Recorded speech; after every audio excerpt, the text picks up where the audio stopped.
The concept of the four elements is often erroneously ascribed to Aristotle 350 BC. However, he got the idea from Plato 400 BC, to whom it descended from Empedocles 450 BC. In adopting Empedocles' doctrine, Aristotle followed Plato in rejecting their supposed elementary nature and in considering that they were interchangeable.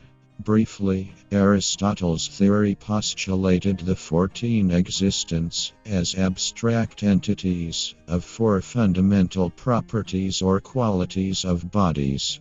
These were the hot and the moist, with their contraries, the cold and the dry.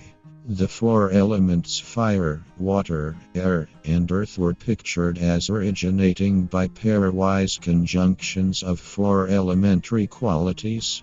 Hot and dry qualities created fire, cold and wet created water, hot and wet created air, and cold and dry created earth.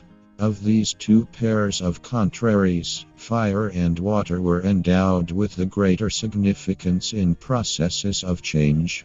All bodies were thought to be composed of the four elements in different proportions.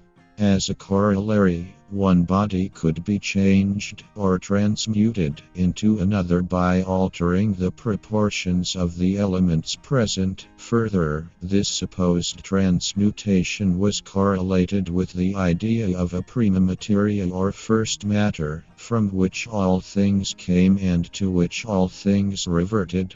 This is another eternal principle of the Emerald Tablet, which referred to it as the One Thing.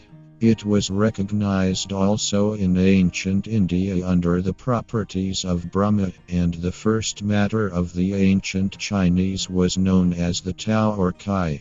Aristotle's intellectualized version of the theory can be illustrated by using an example of a physical transmutation. Ordinary water is wet and cold. When the cold is expelled through the application of heat, the water changes into air, i.e., an invisible vapor, which is wet and hot. Earth, water, and air typified the solid, liquid, and gaseous states of matter, while fire typified combustibility and energy. Thus, all liquid substances were supposed to be liquid because they possessed something in common. This hypothetical something was called the element water.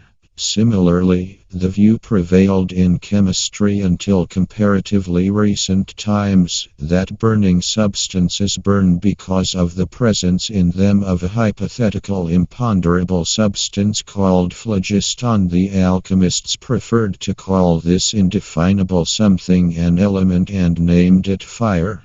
There is no doubt that early Greek thought and interpretations exerted a powerful influence on medieval alchemy. Likewise, a few ancient alchemical ideas from the Emerald Tablet entered into the philosophy of the Greeks. Thus, the theory of the four elements entered into the philosophy of Plato and Aristotle, and many other alchemical ideas were drawn from the same source. Notably among these was the idea that matter played the role of a passive recipient upon which qualities were imposed from an archetypal realm of ideals. This explanation for the creation of the metals and other forms of matter is presented in Plato's Timaeus. Again, the alchemical idea that metals pass through a cycle of growth, culminating in the perfection of gold, and that in these changes we can assist nature, is clearly contained in Aristotle's dictum that nature strives towards perfection, and less directly to Plato's earlier pronouncement that nothing exists that is not good. In Alchemy, Child of Greek Philosophy, A.J. Hopkins presents four fundamental beliefs that were shared by medieval alchemists and the Greek philosophers. 1. Hylozoism. All nature is like man, alive and sensitive. 2. Correspondences. The great universe of sun and stars, the macrocosm, is guided by the same laws that apply on the earth, the microcosm. 3. Astrology. The stars influence and foretell the course of events on this earth. 4. Animism. Any apparently spontaneous action or event in nature is really due to some indwelling life force or spirit. All four of these ideas are also contained in the Emerald Tablet and Egyptian alchemy, which predate the rise of the Greeks and could be their original source. The real driving force in medieval alchemy was another concept first presented in the Emerald Tablet and later expanded by the Greeks in Alexandria. It is the belief, expressed in various ways, in a mediator acting between the above and the below, something shared by God and man. The theory and practice of alchemy was strongly influenced by the belief in the existence of such a potent transmuting agent, which ultimately came to be regarded also as a universal medicine. This is referred to in the writings of Western alchemists under many names, such as the Philosopher's Stone, the Elixir Vit, the Grand Magisterium, Magistery, Tincture, or Elixir. This intermediary presence was personified by Hermes in Hellenistic Egypt. Alchemical reasoning in the Middle Ages was mainly deductive reasoning based upon two a priori assumptions, namely, the unity of matter and the existence of a philosopher's stone. The general idea of transmutation also formed an integral part of the theory of the four elements.